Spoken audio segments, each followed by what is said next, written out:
चलिए जी, टॉपिक है हमारे पास क्वेश्चंस। क्वेश्चंस गिवन है बुक में, वो डिस्कस करने हैं हमने आज। इसमें सबसे पहले है relationship between empirical formula and formula unit. हमने बताना है रिलेशन एम्पिरिकल फार्मूला का और फार्मूला यूनिट का, इनमें क्या रिलेशन है। सबसे पहले इनका बेसिक थीम, बेसिक कंसेप्ट आपको पता होना चाहिए। एम्पिरिकल फार्मूला और फार्मूला यूनिट की डेफिनेशन क्या है। एम्पिरिकल फार्मूला हम पढ़ा है, सिंपली ये रेशो है, simplest whole number ratio of atoms in a compound के, जबकि formula unit simply whole number ratio of ions in an ionic compound.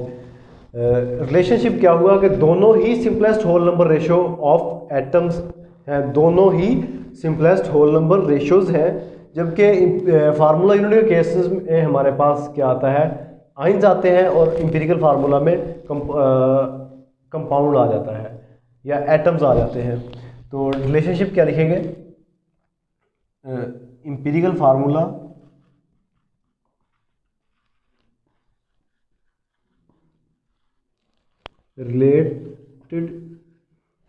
relates with simplest whole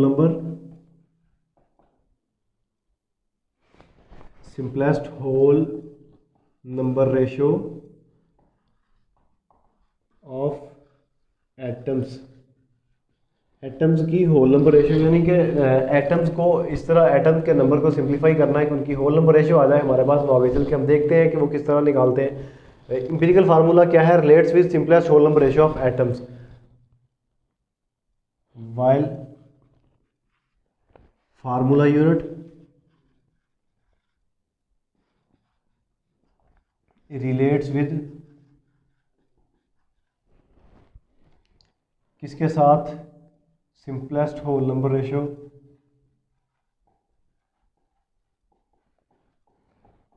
ratio of ions in an ionic compound. Ionic compound के case में हमारे पास simplest whole number ratio of ions, किसके case में, formula unit के case में। तो क्या रिलेशन हुआ, दोनों ही सिंपलेस्ट होल नंबर रेशियोज हैं, ये इनका एक कॉमन पॉइंट है और यही रिलेशन है कि both relate with the simplest whole number ratio of atoms and ions. तो ये होगा इनका रिलेशन। इसके बाद है how can you differentiate between empirical formula and molecular formula. हमने बताना है कि डिफरेंस बताना है एम्पिरिकल फार्मूला और मॉलिक्यूलर फार्मूला का। Empirical formula is about, empirical formula definition बाकायदा लिख दें तो हो जाएगा। एम्पिरिकल फार्मूला का जो है वो भी लिख देंगे, कोई एग्जांपल भी साथ पुट कर देंगे। एम्पिरिकल फार्मूला क्या है, इसकी definition, simplest whole number ratio of atoms, simplest whole number ratio of atoms की सिंपलेस्ट होल नंबर रेशियो है। जबकि मॉलिक्यूलर फार्मूला जो है, मॉलिक्यूलर फार्मूला इज क्या है, number of atoms present in compound.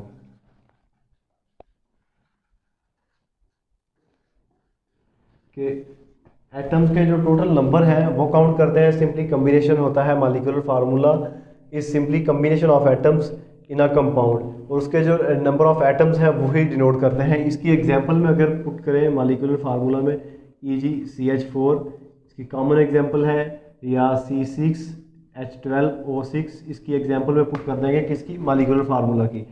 Empirical formula की एग्जांपल में हम ये पुट कर सकते हैं क्या, एम्पिरिकल फार्मूला क्योंकि सिंपलेस्ट होल नंबर रेशियो है, तो इसमें CH2O ग्लूकोज का है एम्पिरिकल फार्मूला, और NaCl भी इसी में आएगा एम्पिरिकल फार्मूला में। NaCl ना लिखें, कोई और एग्जांपल लिखनी हो तो और लिख लें, CHO कर लें, किसी और का है ये। खैर इस तरह से क्या आएगा एम्पिरिकल फार्मूला। इसके बाद आइडेंटिफिकेशन करनी है हमें, कुछ कंपाउंड गिवन है बुक में, उनका बताना है कि ये मॉलिक्यूलर फार्मूला है, एम्पिरिकल फार्मूला है या क्या है।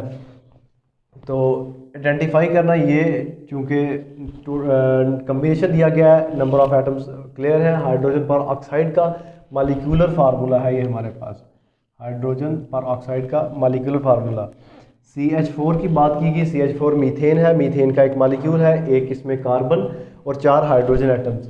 तो ये भी क्या हुआ, मालिक्यूलर फार्मूला। ऑनवर्ड चलते हैं हम, है ग्लूकोज। ग्लूकोज के केस में simply number of atoms mention है, 6 कार्बन है, 12 हाइड्रोजन और 6 ऑक्सीजन। तो ये भी हो गया मालिक्यूलर फार्मूला। इसके बाद सक्रोज, इसमें 12 कार्बन, 22 हाइड्रोजन और 11 ऑक्सीजन। तो ये भी हुआ मालिक्यूलर फार्मूला के टोटली नंबर ऑफ एटम्स या कम्बिनेशन ऑफ एटम बता दिया इधर।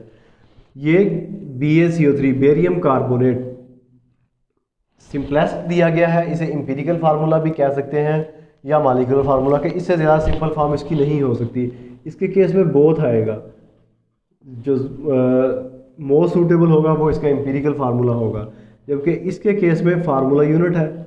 फार्मूला यूनिट का कंसेप्ट क्या है? अब फार्मूला यूनिट रिप्रेजेंटेटिव है किस चीज़ का? फार्मूला यूनिट एक सिंपली रिप्रेजेंटेशन है हमारे पास किस चीज़ की, कि आयनिक कंपाउंड जो 3D crystals 3D solid crystal की फॉर्म में एग्जिस्ट करते हैं, उनके लिए फार्मूला यूनिट जो है हम लिखते हैं। और इसके अलावा इसका जो दूसरा कंसेप्ट है वो simplest whole number ratio of ions, whole number ratio of ions in an ionic compound, वो भी इंपीरिकल फार्मूला यूनिट के लिए ही यूज़ करते हैं टर्म जो है। Empirical formula of acetic acid बताना है। एसिटिक एसिड का एक फार्मूला बुक में गिवन है, CH3COOH। तो ये एसिटिक एसिड है, इसका इंपीरिकल फार्मूला बनाना है। सबसे पहले तो इसका मालिकुलर फार्मूला काउंट कर लें। इसमें 4 हाइड्रोजन है, एक हाइड्रोजन ये, 3 ये, टोटल 4 हो गए, और 2 कार्बन है और 2 ही ऑक्सीजन है, C2H4O2। 2 कार्बन, 4 हाइड्रोजन और 2 ऑक्सीजन, ये हो गया मालिकुलर फार्मूला। इसको सिंप्लीफाई करें, सिंपलेस्ट होल नंबर रेशियो निकालते हैं तो वो हमारा बनता है इंपीरिकल फार्मूला। ये है molecular formula, simply combination of atom है। तो इंपीरिकल फार्मूला के लिए क्या करेंगे, इसको 2 पे डिवाइड करेंगे टोटल को, तो क्योंकि 2 इसको सिंपलेस्ट कर रहा है सबसे, CH2O, ये बन जाएगा इसका empirical formula of acetic acid. Molecular mass भी फाइंड आउट करना है एसिटिक एसिड का हमने। मालिकुलर मैस के लिए क्या करते हैं, आपको एटॉमिक मैसेज पता होने चाहिए जिनका आप फाइंड आउट करने जा रहे हैं मालिकुलर मैस। एक मालिक्यूल है हमारे पास, मालिक्यूल में जितने कंपाउंड हैं, हर कंपाउंड मालिक्यूल है, मालिक्यूल में जितने एटम्स हैं, क्योंकि molecule simply combination of atom होता है। तो मालिक्यूल में जितने एटम हैं, हर एटम का एटॉमिक मैस पीरियोडिक टेबल से याद करना है, जो कि बुक में गिवन है, कोई ज़्यादा मसले वाली बात नहीं। कार्बन का एटॉमिक मैस 12, कार्बन का एटॉमिक मैस है 12, और कार्बन के 2 एटम हैं तो 12 को 2 से ज़रब देंगे, 24 एटॉमिक मैस कार्बन का। हाइड्रोजन का एक एटम का एटॉमिक मैस 1 ही होता है तो बराबर 4 आ जाएगा, क्योंकि 4 नंबर ऑफ एटम्स है। उसके बाद ऑक्सीजन है, ऑक्सीजन का एक एटॉमिक मैस है 16। तो ऑक्सीजन है हमारे पास 2, 32। फाइनली क्या करना है, अब इनको सम कर देना है। सम करेंगे तो क्या जवाब आएगा इसका, ये बन गए 36 और 24 60 AMU। ये क्या आ गया, इसका molecular mass of acetic acid हमने फाइंड आउट कर लिया। एटॉमिक मैसेज को सम किया, सबके नंबर ऑफ एटम्स के एटॉमिक मैसेज को सम करके क्या आ गया, molecular mass of acetic acid. यहाँ पर हमने मालिकुलर फार्मूला और इंपीरिकल फार्मूला भी देख लिए इसके। उसके बाद लास्ट क्वेश्चन है फार्मूला मैसेज ऑफ, हमें कंपाउंड दे दिए गए, इनका फार्मूला मैस निकालना है। सोडियम एक एटम का एटॉमिक मैस होता है 23। तो 2 एटम हैं, हम 2 एटम्स के लिए 2 से इसे मल्टीप्लाई करेंगे, 46 बन जाएगा।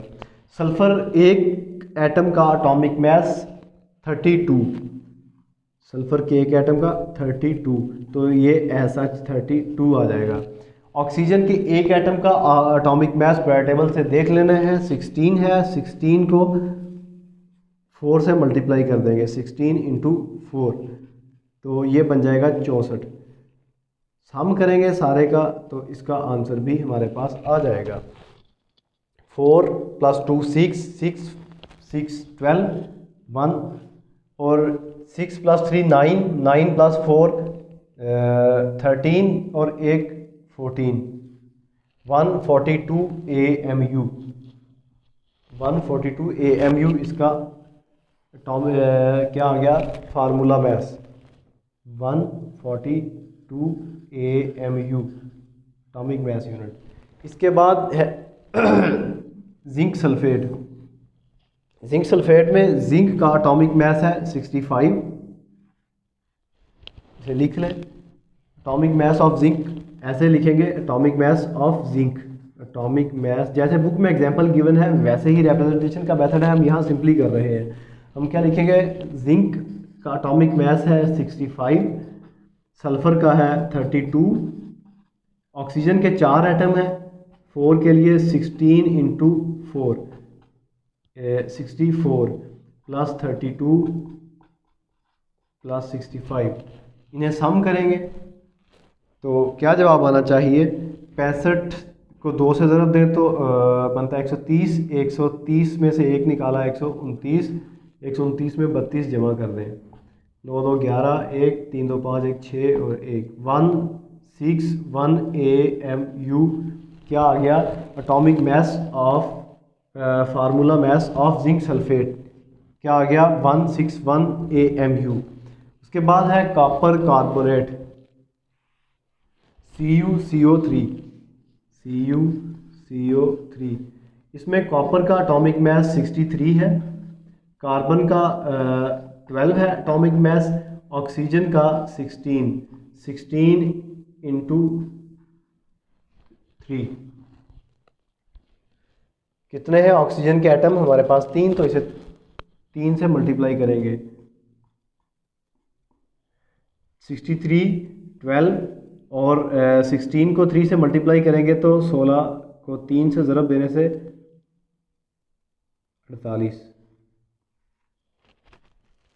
इसको जब सम करेंगे तो इसका जवाब भी हमारे पास आ जाएगा 48। सम करें इसे 8 + 2 10, 10 + 3 13, 1 एक हासिल, 4 + 1 5, 5 + 6 11 और एक 12, 123 AMU। ये फार्मूला मैथ्स आ गया कॉपर कार्बोनेट का। तो ये थे कुछ बुक में गिवन क्वेश्चन। इसमें अगर आपको इशू है तो इसमें सिंपली क्या लिखना है आपने, the relationship between empirical formula and formula unit is that के both are simplest whole number ratio, के both are simplest whole number ratio of atoms and ions. Simply इसका इतना ही आंसर बनता है, बाकी क्लियर है। ओके, अब तक के लिए इतना ही, अल्लाह हाफिज़।